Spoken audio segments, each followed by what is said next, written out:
Aproveitando que os irmãos estão em pé, eu gostaria que você abrisse comigo sua Bíblia, segunda carta de Paulo aos Tessalonicenses, capítulo de número 2. Segunda carta de Paulo aos Tessalonicenses, capítulo de número 2. Nós vamos ler a palavra do Senhor, mas enquanto você está localizando aí, eu quero louvar o nome do Senhor, exaltar o nome do nosso Deus, pelo grande privilégio de poder estar uma vez mais junto com essa igreja. Tem igrejas que a gente passa e ela entra no coração, né? Tem lugares que a gente vai, Deus dá graça, que a gente passa a amar o povo. Esse é o sentimento que eu tenho por essa igreja. Uma igreja abençoada, um povo querido, um lugar abençoado.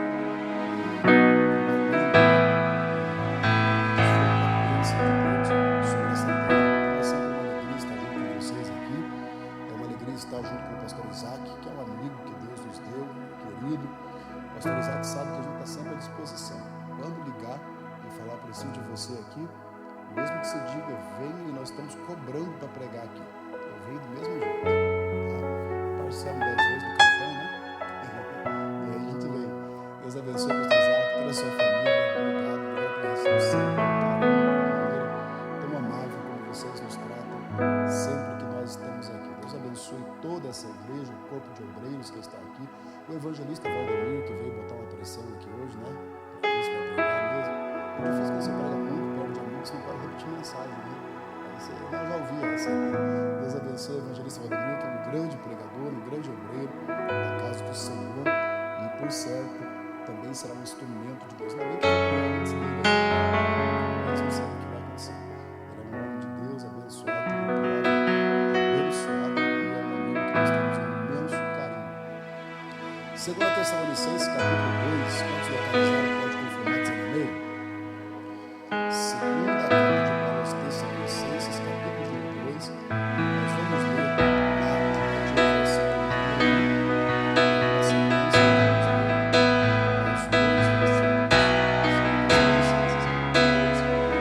versículo 1 diz assim: Ora, suplicamos-vos, irmãos, com respeito à vinda de nosso Senhor Jesus Cristo e nossa reunião com Ele, que não vos movais facilmente da vossa mente, nem vos perturbeis, quer por espírito, quer por palavra, quer por carta, como de nós, como se o dia de Cristo estivesse já perto. Ninguém vos engane de maneira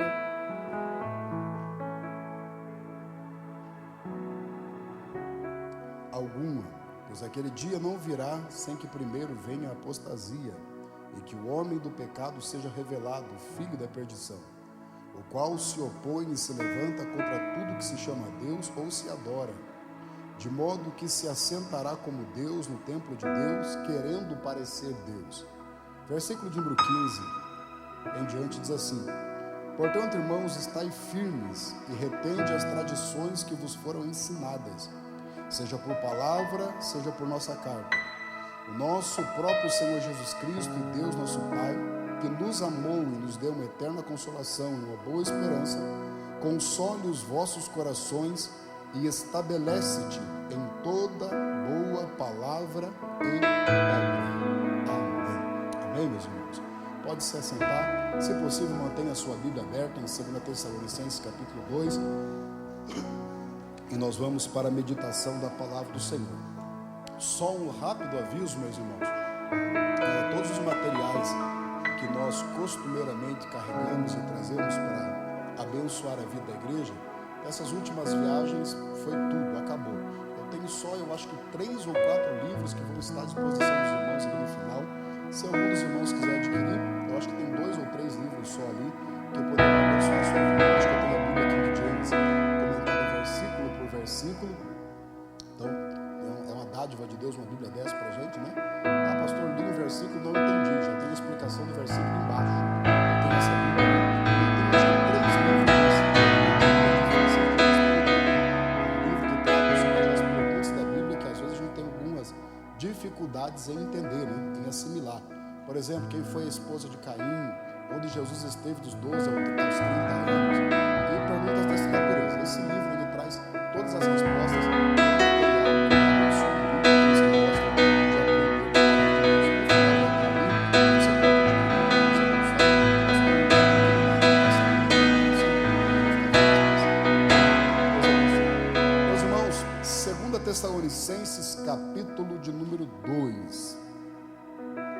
Esse texto sagrado, ele nos traz algumas lições que são muito importantes para a nossa vida. E essas lições que esse texto sagrado traz ao nosso coração, eu quero deixar para a reflexão dessa igreja. Apenas para nos contextualizarmos aqui exatamente ao segundo capítulo da carta aos Tessalonicenses. Vale lembrar que a carta aos Tessalonicenses, ela foi escrita pelo apóstolo Paulo. E Paulo, ele foi não somente o autor dessa carta aos Tessalonicenses, como também Paulo foi o fundador da igreja de Tessalônica. Paulo, você lembra, aquele homem que entra nas páginas da Escritura Sagrada, lá em Atos dos Apóstolos, capítulo 7, capítulo 8, capítulo 9, quando a igreja primitiva sofre a sua primeira baixa.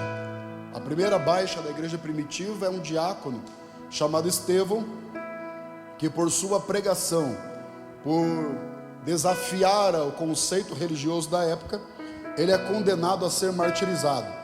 E a Bíblia vai dizer que quando Estevão termina a sua vida, ele dá os seus últimos suspiros aos pés do apóstolo Paulo, nesse tempo ainda conhecido como Saulo. E a Bíblia diz que quando Estevão vem a falecer, vem a ser martirizado, a Bíblia diz que Paulo consentia na sua morte. A expressão consentir ali significa aprovar com contentamento. Ele teve aprovação e alegria ao ver um cristão morrendo. Que Paulo não sabia que Deus tinha um projeto com ele também.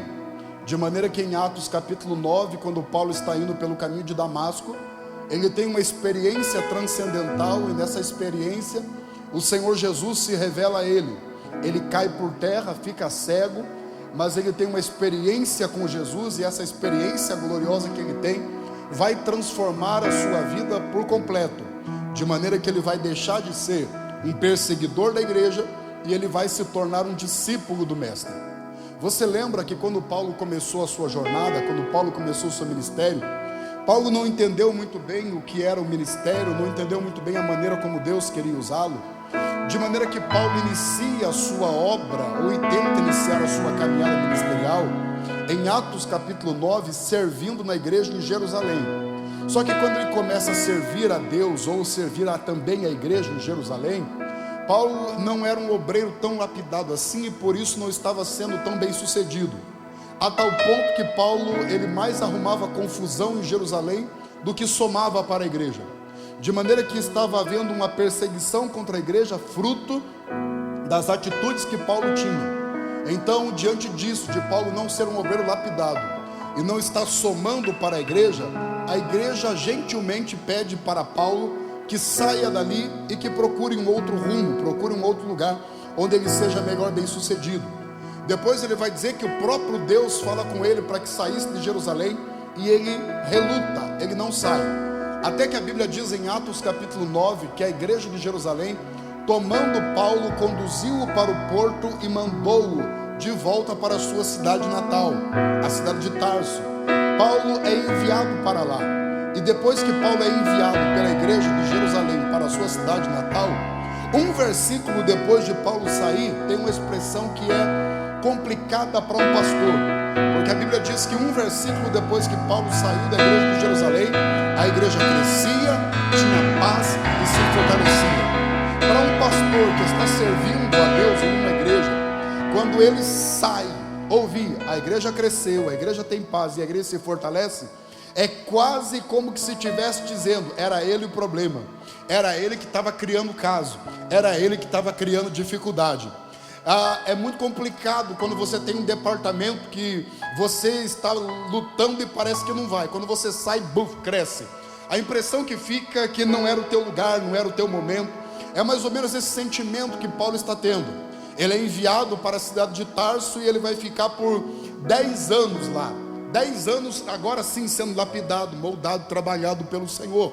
Só que nesses 10 anos que ele está na cidade de Tarso, o cenário geográfico da igreja de Jerusalém começa a mudar.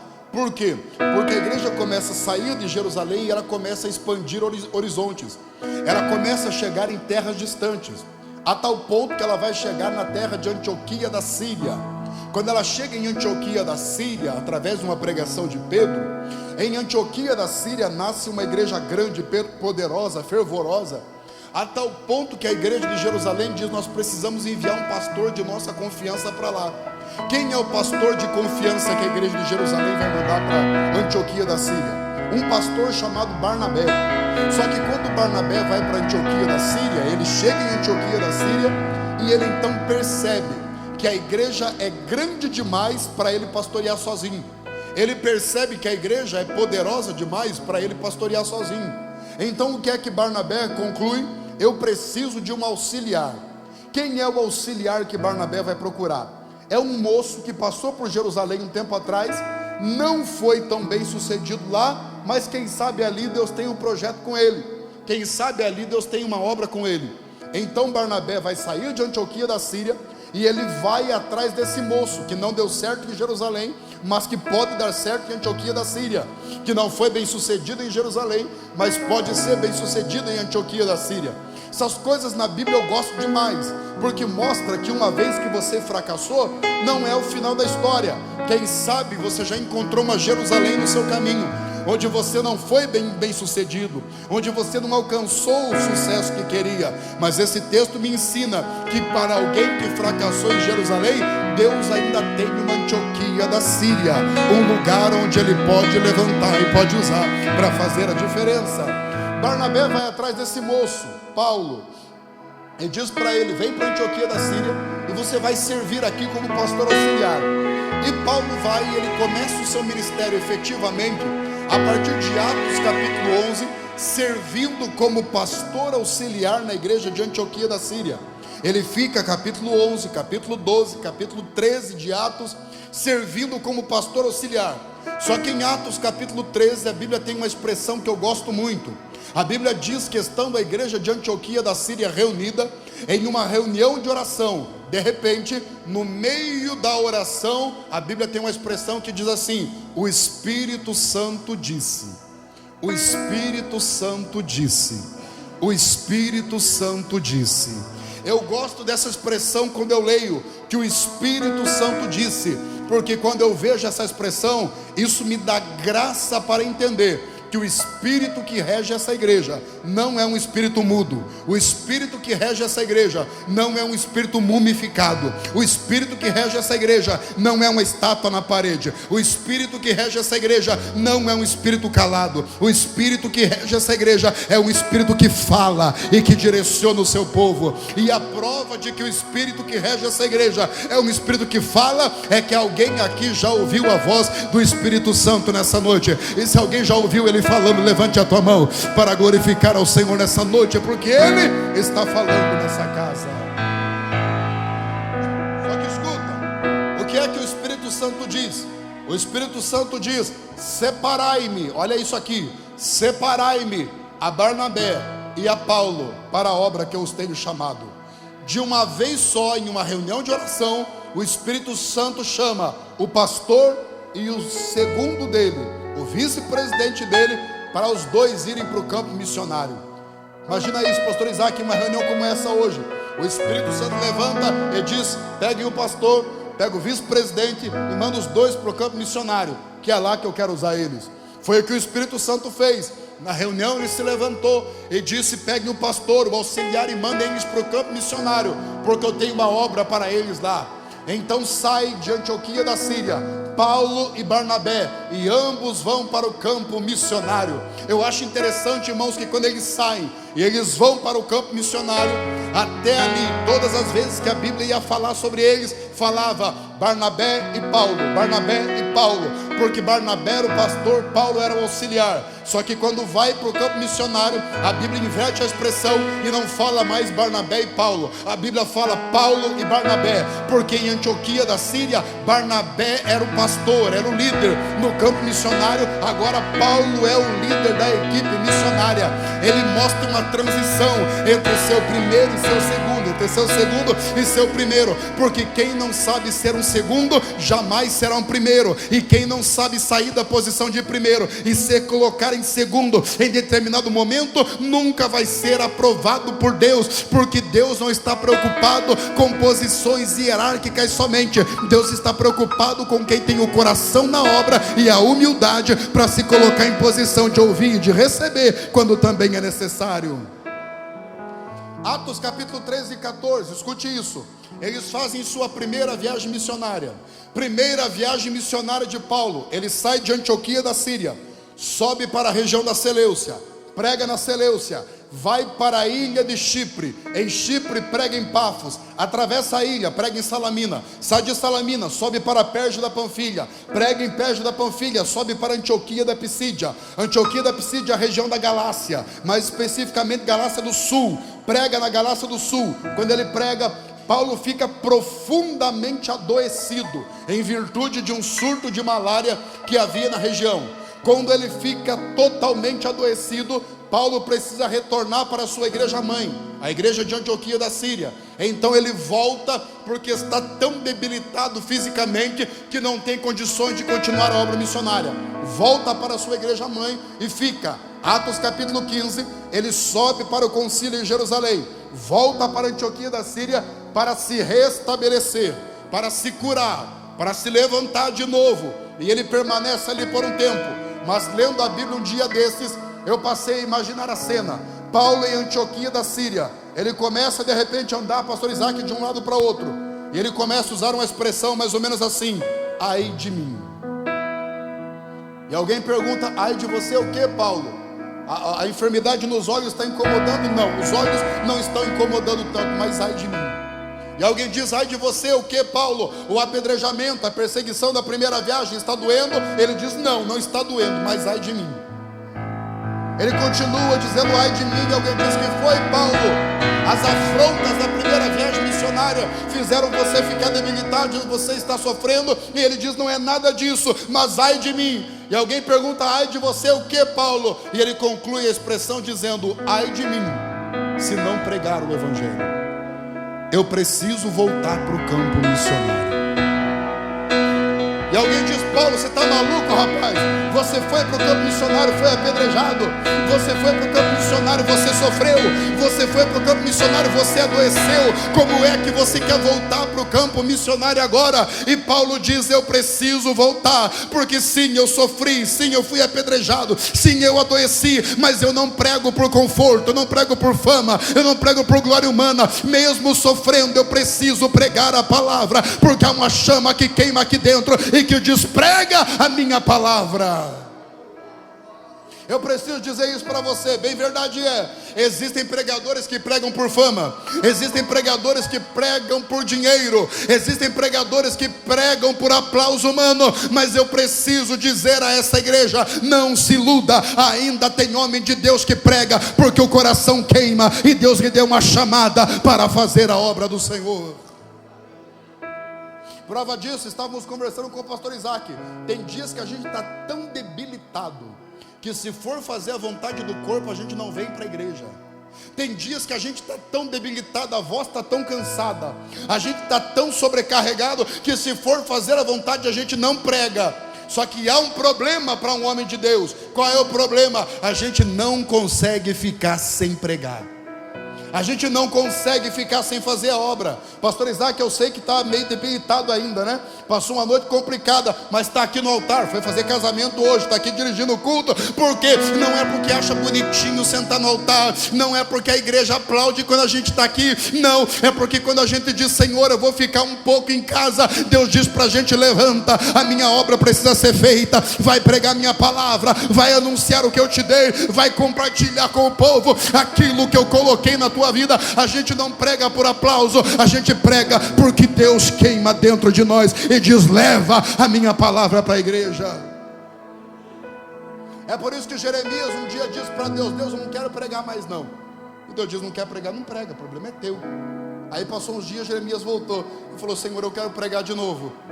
Quer pregar por quê? E ele disse: porque quando eu disse que não pregaria, a tua palavra me queimou nos ossos. Eu quero.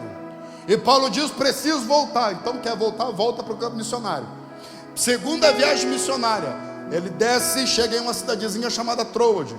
Quando ele chega em Troade, ele tem uma visão. Na visão aparece um homem caracterizado como sendo da Macedônia, e o homem diz para ele: passa para cá, para a Macedônia, e ajuda-nos. E Paulo então sai de Troade e vai para a Macedônia, prega na Macedônia. Na Macedônia ele edifica algumas igrejas. Que igrejas? Filipos, Tessalônica e Bereia. Filipos, Tessalônica e Bereia. A igreja de Tessalônica nasce na segunda viagem missionária de Paulo. Paulo prossegue a viagem, só que movido por um espírito pastoral, preocupado com a igreja de Tessalônica. Quando Paulo funda a igreja e ele segue viagem, deixando uma obra missionária ali, quando Paulo segue viagem, preocupado com a igreja de Tessalônica, Paulo manda para lá um obreiro, Paulo manda para lá um discípulo, e esse discípulo iria conviver com a igreja de Tessalônica com um objetivo: ver o que estava precisando a igreja e depois levar o relatório para Paulo. Esse discípulo, Timóteo, fica ali, e quando ele fica em Tessalônica convivendo um tempo, mais tarde ele vai ao encontro de Paulo, e quando ele vai ao encontro de Paulo, ele vai levar o relatório. Só que o relatório que ele leva para Paulo não é um relatório positivo. Quando ele chega para Paulo, ele diz: Paulo, eu acho que o negócio não está andando bem em Tessalônica. Por quê? E ele vai relatar os problemas. Quando ele relata o problema, Paulo pega, contextualizando, papel e caneta, e diz: vou escrever uma carta para a igreja. Para quê? Para corrigir esses problemas pontuais que estão lá, e então orientar a igreja segundo o relatório que o discípulo passou. Paulo pega papel e caneta e escreve a primeira carta aos Tessalonicenses. Primeira carta aos Tessalonicenses, Paulo escreve para corrigir algumas coisas. Quais são elas? Alguns, mas só para nós entendermos. Primeira coisa que Paulo quer corrigir, quando escreve a primeira carta aos Tessalonicenses: alguém chegou em Tessalônica e disse: esse Paulo que fundou a igreja aqui não tem autoridade de apóstolo não, ele não é apóstolo de Jesus coisa nenhuma. Então Paulo escreve aos Tessalonicenses, primeiro, para defender a sua autoridade apostólica. Segundo, alguém em Tessalônica estava apenas participando do alimento, da ceia, e não trabalhava para contribuir. Então Paulo escreve para corrigir isso. Terceiro, Paulo escreve porque haviam morrido alguns crentes em Tessalônica, e o povo estava desanimado. Por quê? Porque diante dos irmãos que partiram, eles estavam olhando e não estavam vendo na pregação de Paulo uma resposta diante da morte.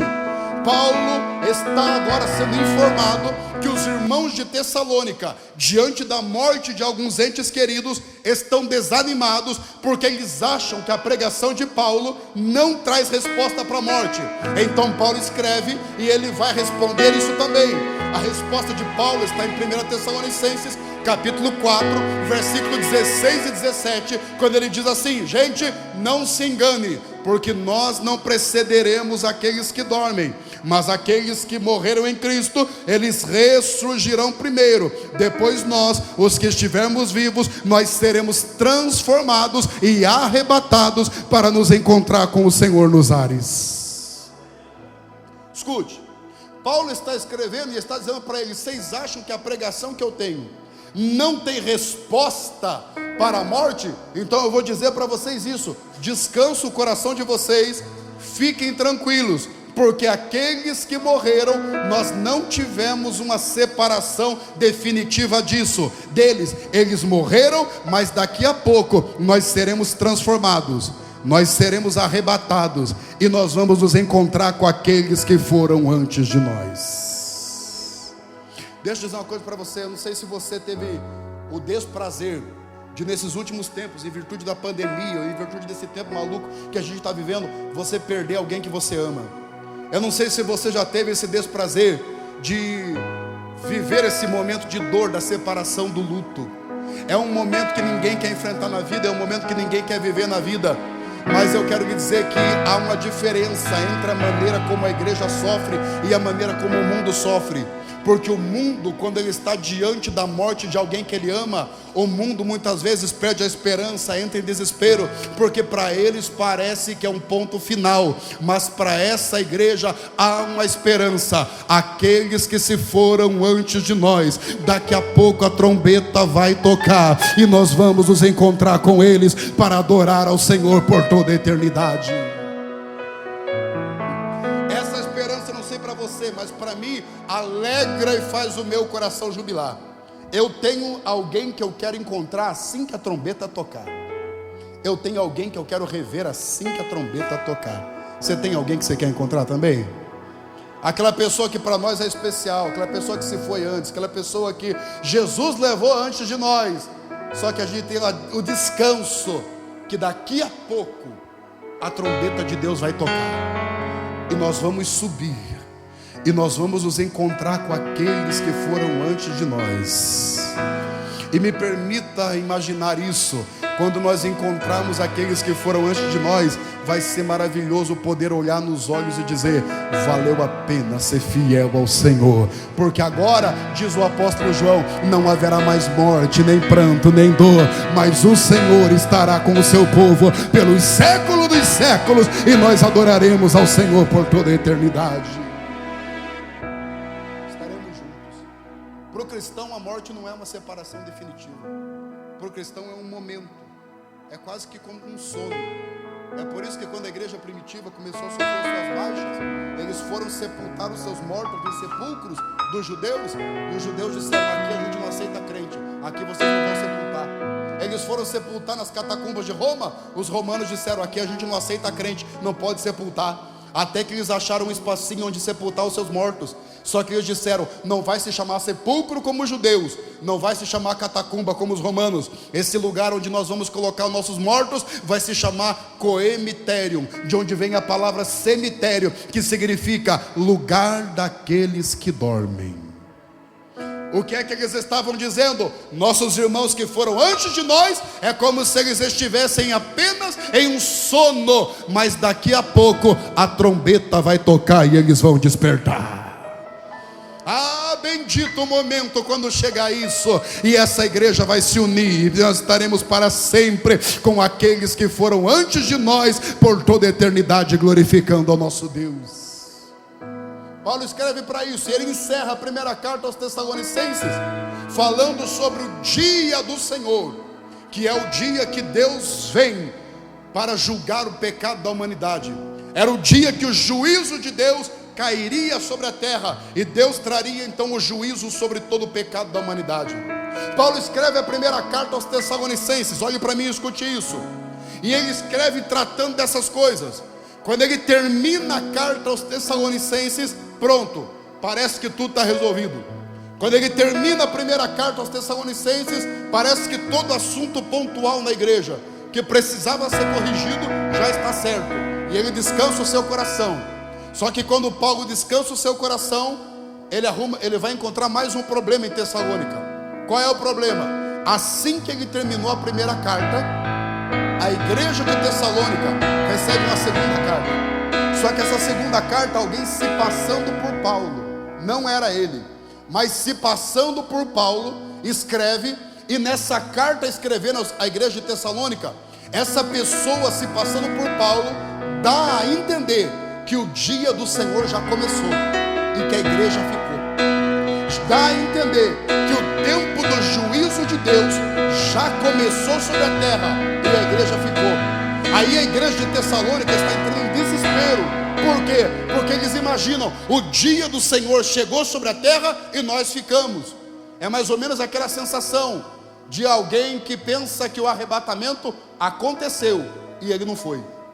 Aquele sentimento de o arrebatamento houve e eu fiquei na terra. A igreja está assim. Então Paulo vai pegar papel e caneta de novo, e ele vai escrever à igreja de Tessalônica a segunda carta para corrigir esse problema. E na segunda carta, Paulo então escreve o capítulo 2, que nós lemos aqui nessa noite, que eu vou pedir a sua atenção. Se puder colocar para mim desde o versículo 1 de novo. 2 Tessalonicenses capítulo 2, a partir do versículo de número 1, diz assim: ora, irmãos, rogamo-vos pela vinda de nosso Senhor Jesus Cristo e pela nossa reunião com Ele, versículo 2, que não vos movais facilmente do vosso entendimento, nem vos perturbeis, quer por espírito, quer por palavra, quer por epístola. Por que ele diz isso? Porque alguém escreveu lá dizendo que o dia do Senhor já tinha começado. Então ele diz: não se movai, quer por epístola, como de nós, como se o dia do Senhor já estivesse perto. Verso 3: ninguém de maneira alguma vos engane, porque não será assim, sem que antes venha o que está escrito lá? Apostasia, e que se manifeste o homem do pecado, o filho da perdição. Deixa esse versículo aqui, olha para mim. O que é que Paulo está dizendo? Gente, fica tranquilo, o dia do Senhor ainda não começou. E não começou por quê? Porque antes que o dia do Senhor comece, duas coisas precisam acontecer. Quais são elas? Primeiro, virá uma grande apostasia. Virá a apostasia. Antes do dia do Senhor virá a apostasia. Eu sei que nós fomos ensinados que apostasia significa abandono da fé original. Na verdade não é isso. Apostasia não significa abandono da fé original. Apostasia significa abandono só, ruptura, distanciamento, afastamento. É por isso que 1 Timóteo capítulo 4, versículo 1 e 2 diz assim: mas o Espírito expressamente diz que nos últimos dias apostatarão alguns da fé. Por que ele diz apostatar da fé? Porque você pode apostatar de outras coisas. Então Paulo está dizendo assim: antes que o dia do Senhor comece, fiquem sabendo que virá a apostasia. Entendendo que apostasia significa distanciamento, ruptura, afastamento, esse versículo pode ser traduzido assim: antes que o dia do Senhor venha, virá o afastamento, o distanciamento, a ruptura, o afastamento total. Entendendo isso, o que é que Paulo está falando? Ele pode estar falando do arrebatamento da igreja. Ele está dizendo: ei, antes que o dia do Senhor caia sobre a terra, virá o afastamento, a ruptura, o distanciamento.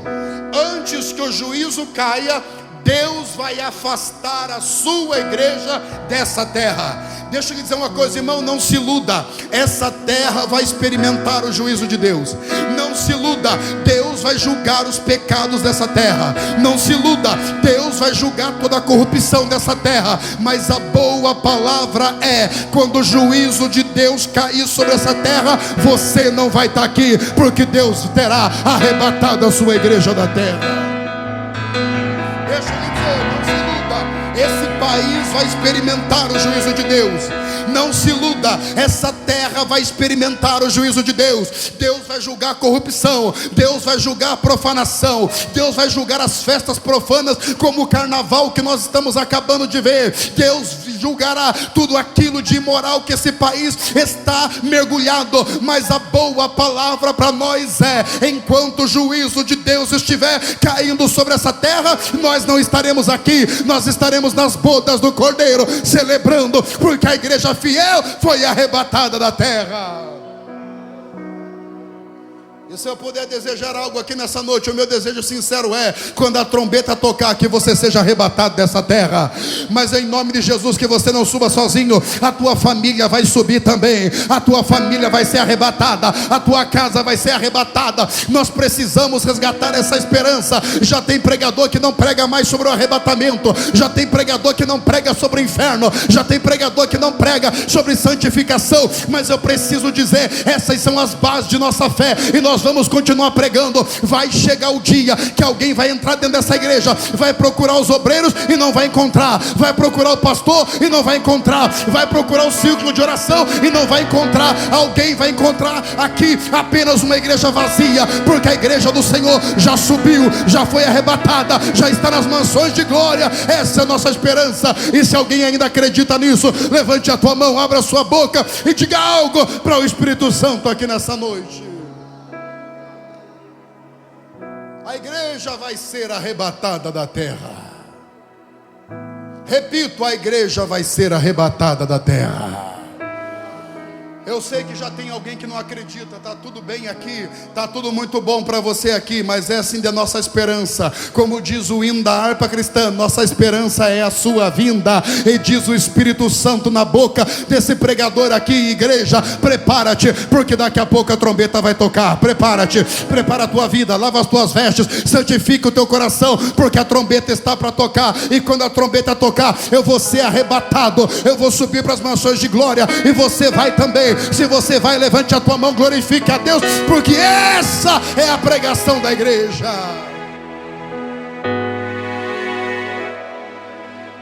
Jesus vem, prepara-te. Jesus vem, igreja, prepara-te. Prepara-te, ó Israel, para te encontrares com o teu Deus. Jesus vem. Jesus vem. Jesus, pastor, é tão difícil ser crente, é tanta perseguição, é tanta luta, é tanta batalha. Mas descansa, Jesus está voltando para arrebatar a igreja. Pastor, eu ouço todo dia alguém falando: eu não gosto de crente. Não tem problema não, a gente já está indo embora. A gente já está indo embora, irmão. Vamos subir, vamos nos encontrar com Ele. Já pregamos mais isso, pastor Isaac. Já pregamos mais isso, Valdemir. Nossa pregação foi substituída por uma mensagem triunfalista. Nossa pregação deixou de ser teológica para se tornar motivacional, baseado em princípios da psicologia, do coach, que tenta trazer para a igreja apenas uma perspectiva de vida para essa terra. Mas eu quero dizer que enquanto Deus nos der graça, nós ainda vamos pregar que a trombeta vai tocar e essa igreja vai ser arrebatada.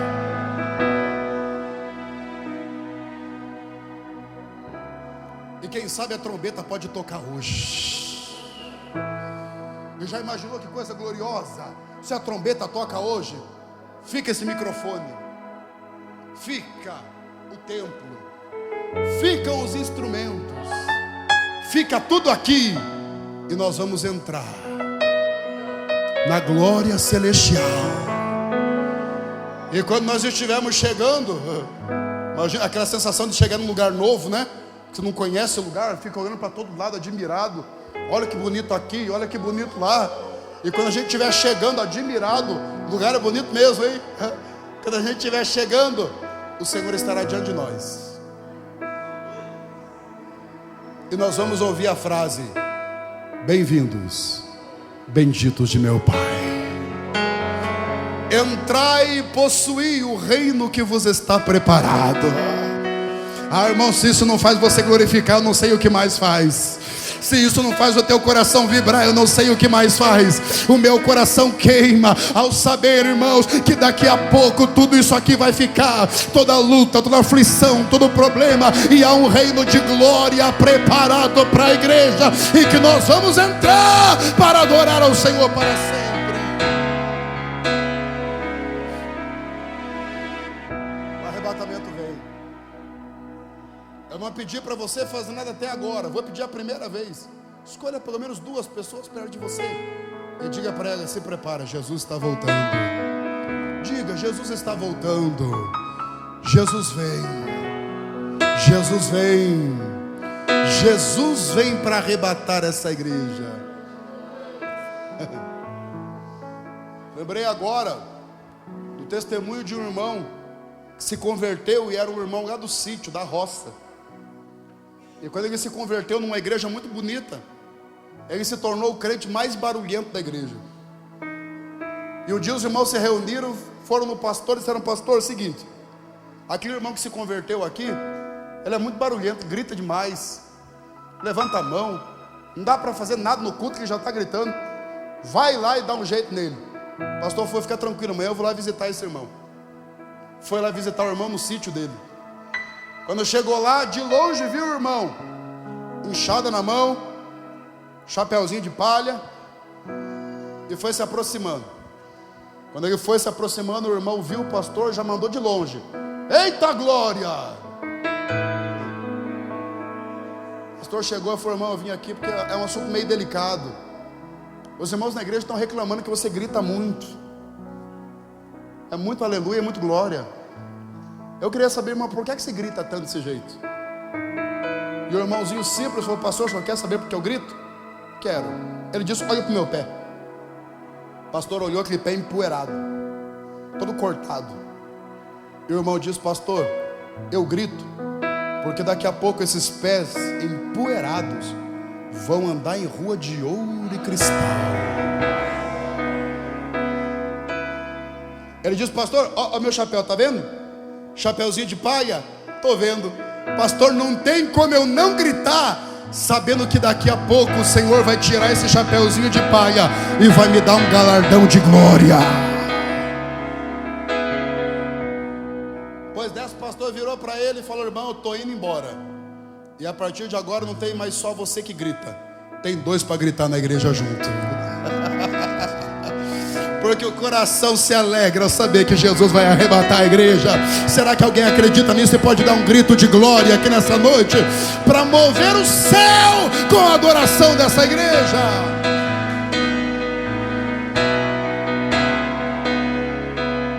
Mas escuta, aguenta só mais um pouquinho aí. Paulo diz: o dia do Senhor não começou ainda, porque antes vem essa apostasia. E Paulo diz: antes que o dia do Senhor comece, o juízo caia sobre a terra, tem mais uma coisa que precisa acontecer. O que? Ele diz: se manifeste o homem do pecado, o filho da perdição. Próximo versículo para mim, por favor. O qual se opõe e se levanta contra tudo que se chama Deus. Olhe para mim aqui. Paulo está dizendo que antes que o dia do Senhor se manifeste sobre a terra, primeiro tem o arrebatamento, segundo, a manifestação do homem do pecado, conhecido na Bíblia como anticristo. Ele diz: antes que o juízo comece, o anticristo vai se manifestar. E Paulo diz: o dia do Senhor não começou porque o anticristo ainda não veio. Só que eu imagino todos eles numa reunião, evangelista Valdemir, e todos os apóstolos reunidos e Paulo pregando isso. Quando Paulo estava pregando, se João estivesse ali, João diria: Paulo, posso fazer uma observação? Pode, qual é? O anticristo ainda não se manifestou. Sim, ainda não. Mas posso dizer algo? Pode. O anticristo não se manifestou, mas o espírito do anticristo já opera no mundo. E Paulo diria: é isso mesmo, está certo. O anticristo não veio, mas o espírito do anticristo já age na terra, preparando o cenário para o dia que ele vai se manifestar. E aí Paulo, ele explica como é o espírito do anticristo. Ele diz: primeiro, o espírito do anticristo se levanta contra tudo que se chama Deus. Olhem para mim. Qual é o espírito do anticristo? O espírito do anticristo é aquele espírito que se levanta contra tudo o que se atribui a Deus e contra tudo aquilo que Deus está fazendo. Por isso tome muito cuidado com às vezes colocar a mão em alguém que Deus está levantando, porque o que se levanta contra o que se chama Deus é o espírito do anticristo.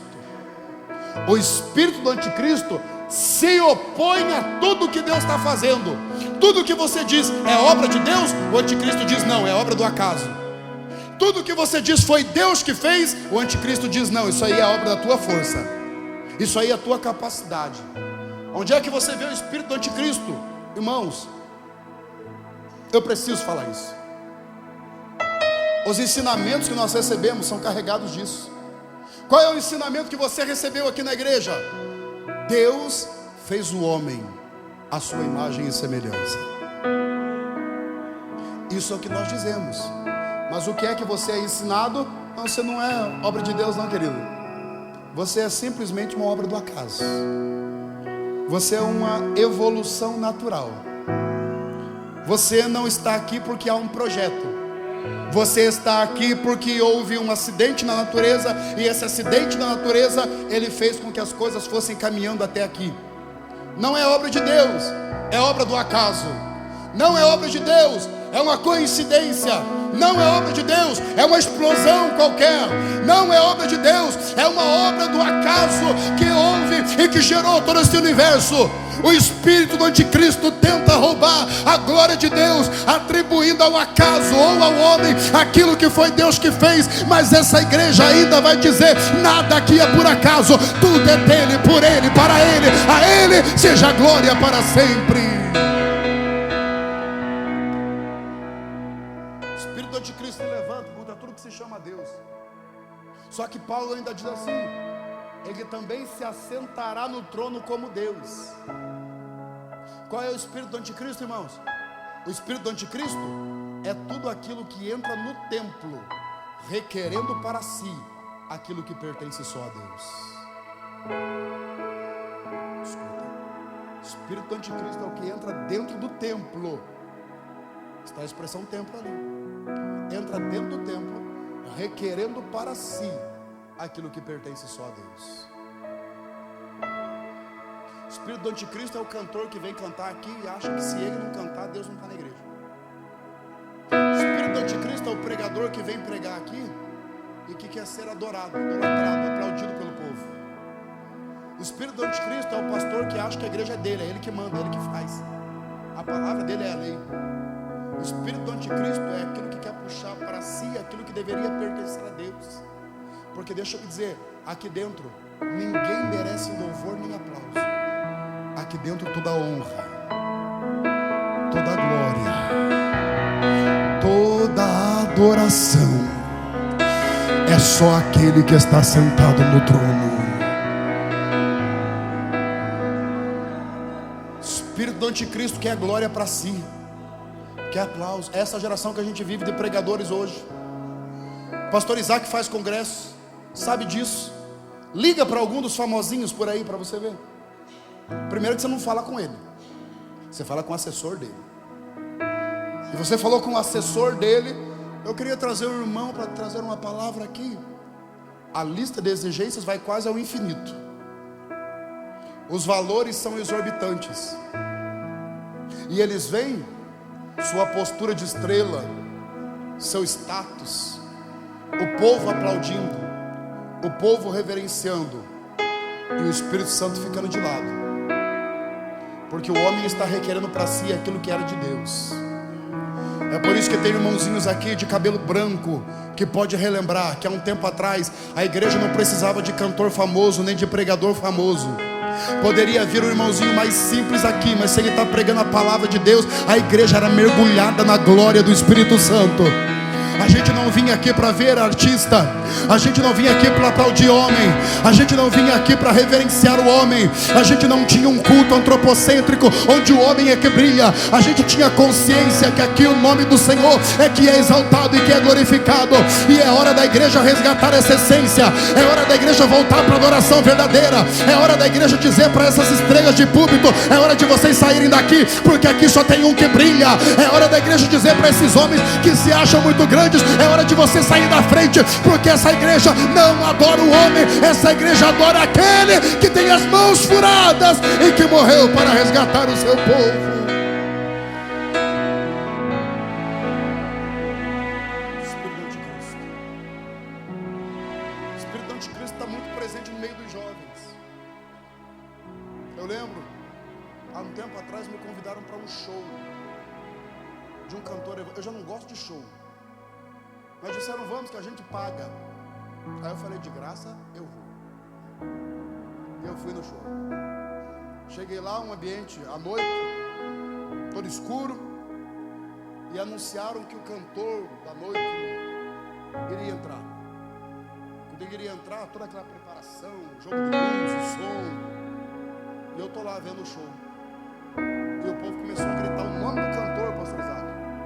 Falava o nome dele e dizia: fulano, cadê você? Eu vim aqui só para te ver. 5 minutos o povo gritando. Aí ele saiu de trás das cortinas. Um breu terrível, tudo escuro, e ele saiu de óculos escuros. Parou na frente do palco. O que é pior para vocês? Tem uns irmãos que tem que apanhar mesmo, né? Tem uns irmãos que tem que levar sentada. Uns homens barbados correndo para ir lá pegar no pé do cantor.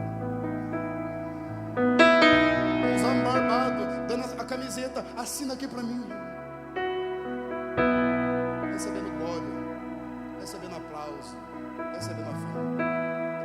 dizer que pouco tempo depois ele caiu.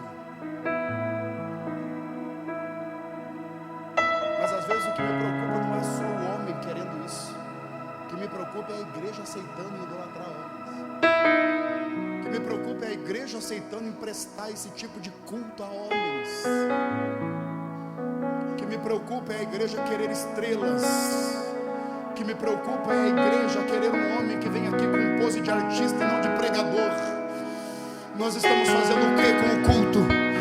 A voz do Espírito Santo está bradando: volta a adorar, volta a prestar glória a quem é digno de glória, volta a prestar adoração a quem já é digno de adoração.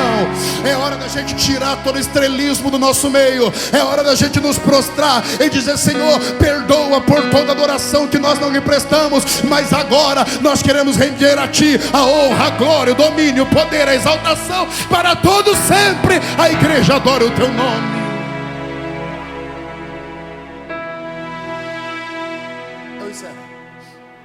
Paulo diz: o espírito do anticristo quer a glória, mas ainda bem que aqui em Imbituva a glória só pertence a Deus. Só tem um que é adorado aqui. Amém, irmãos? Alguém veio para adorar o nome dele aqui nessa noite? Mas escuta, versículo de número 17, e eu encerro com isso aqui. 2 Tessalonicenses, capítulo 2,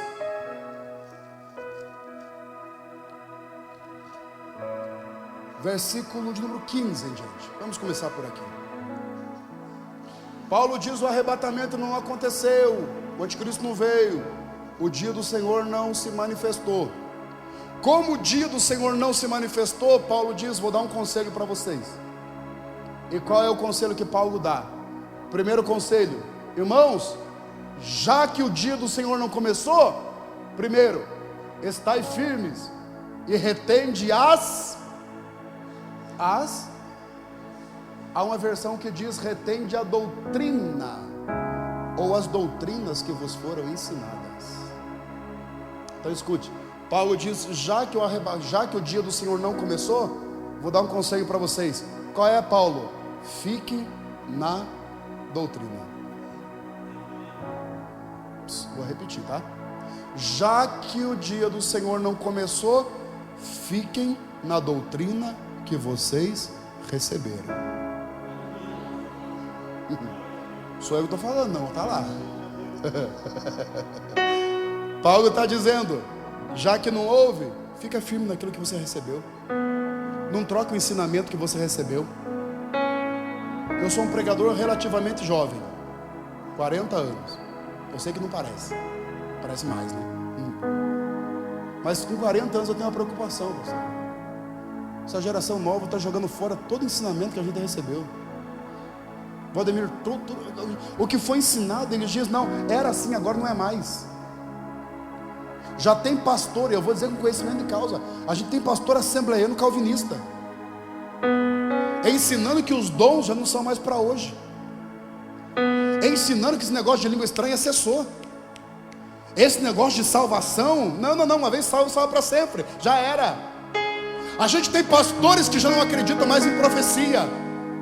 A gente tem pastores que já não acreditam mais na manifestação sobrenatural de Deus. Tudo que nos foi ensinado como doutrina, eles estão jogando fora. Mas aí a palavra de Deus vem dizer para nós hoje: o arrebatamento não aconteceu, e já que não aconteceu, fique na doutrina que você recebeu. Não abandone aquilo que você foi ensinado. Permaneça naquilo que você aprendeu. Fique na doutrina. Fique firme na doutrina. Aquilo que não jogue fora.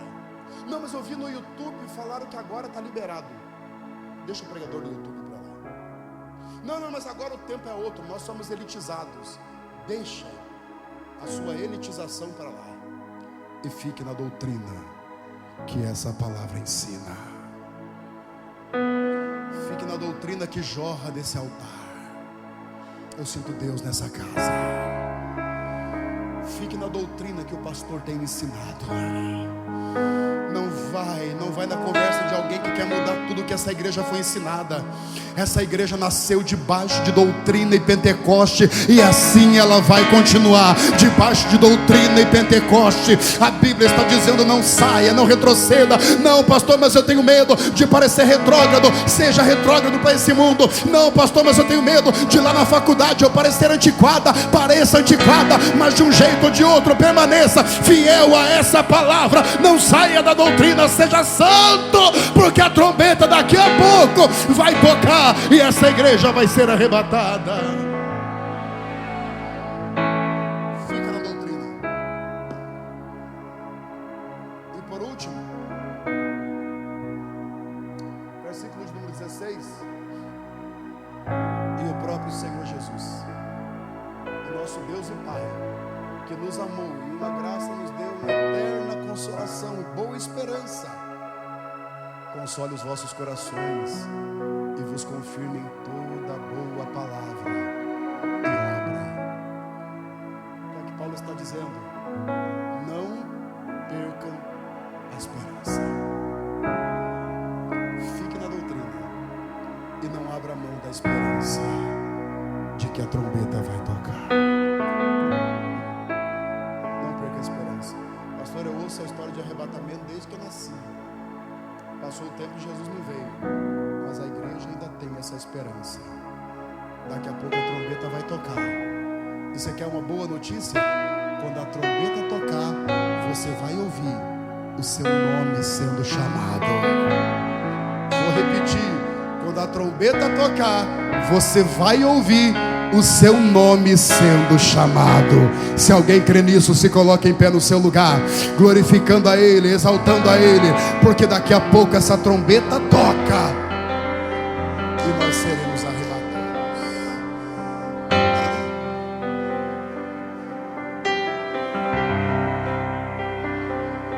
O rei está voltando. O rei está voltando. A trombeta está soando.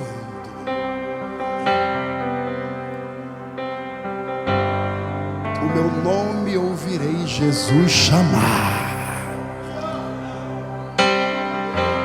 Quem tem essa esperança, levante a sua mão. Se você pode, enche essa casa de glorificação por um minuto. Quem ainda não perdeu a esperança do arrebatamento da igreja, deixa o Espírito Santo tocar a tua alma nessa noite. Se alguém perdeu, seja renovado pelo Espírito Santo aqui agora. Seja. Deixa as lágrimas descer nos seus olhos de novo. Deixa as línguas estranhas fluírem através de você de novo. Alguém disse que você tinha que se calar. Alguém disse que o tempo mudou. Mas Deus está dizendo: fique na doutrina, fique na doutrina.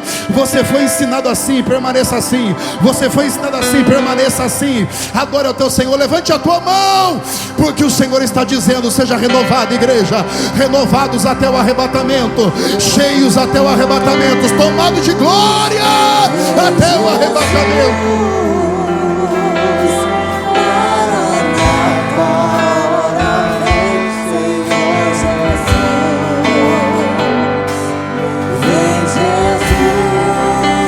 Esse louvor é a sua oração.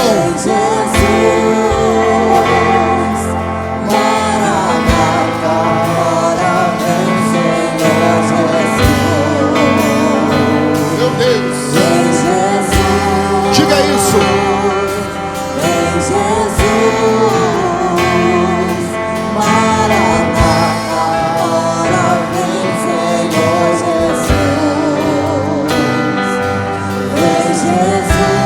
Quem tem essa esperança, cante.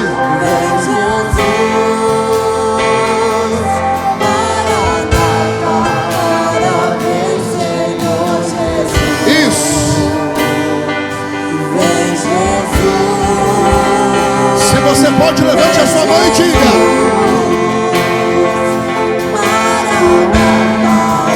com a sua alma, diga: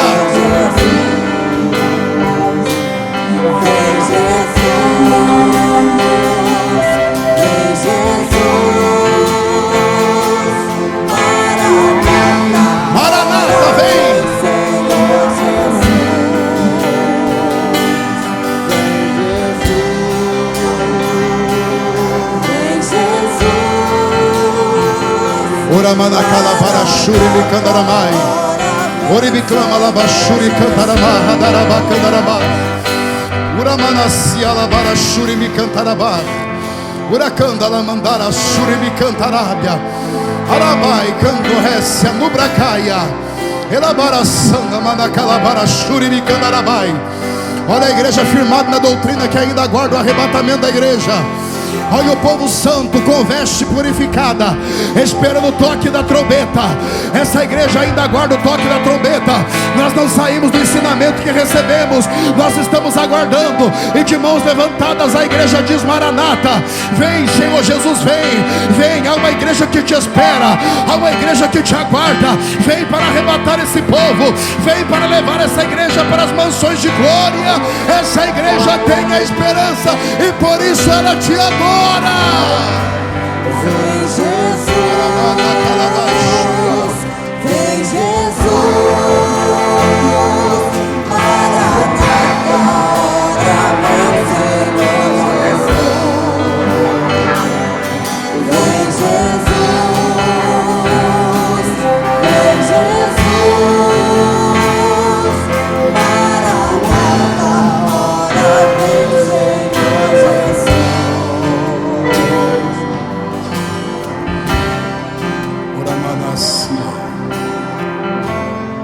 Eu quero orar por você. Se você pode, levante as suas mãos ao céu.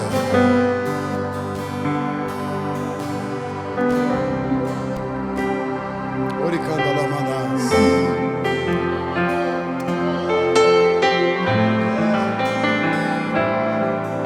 Oricanda Lamanas. Oricanda Lamanas.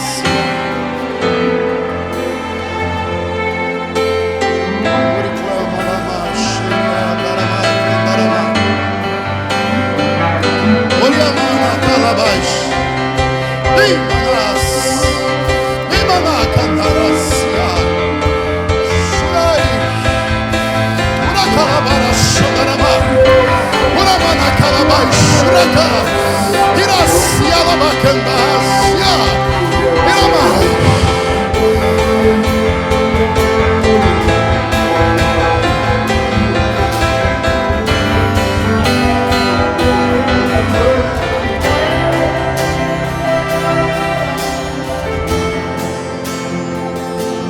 Prepara-te, ó igreja. Prepara-te, ó igreja, ele vem.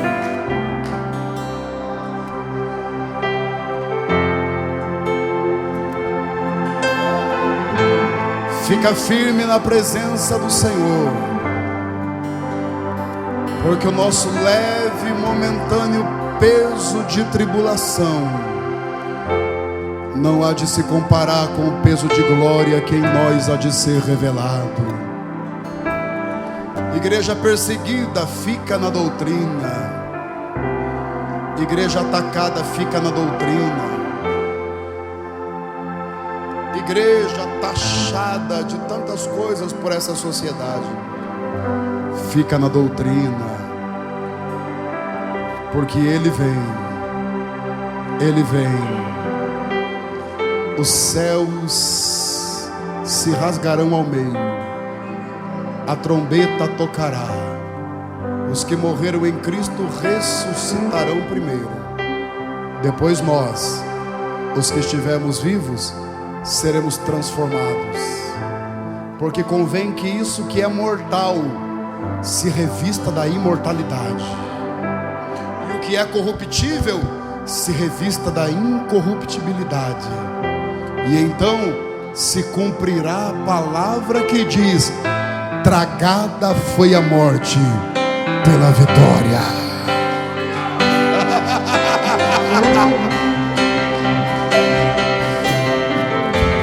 Ele vem. Pai, a minha oração é: conserve essa igreja, mantenha a chama do Espírito acesa nessa igreja, para a glória do teu santo nome. Em nome de Jesus, amém e amém, Jesus.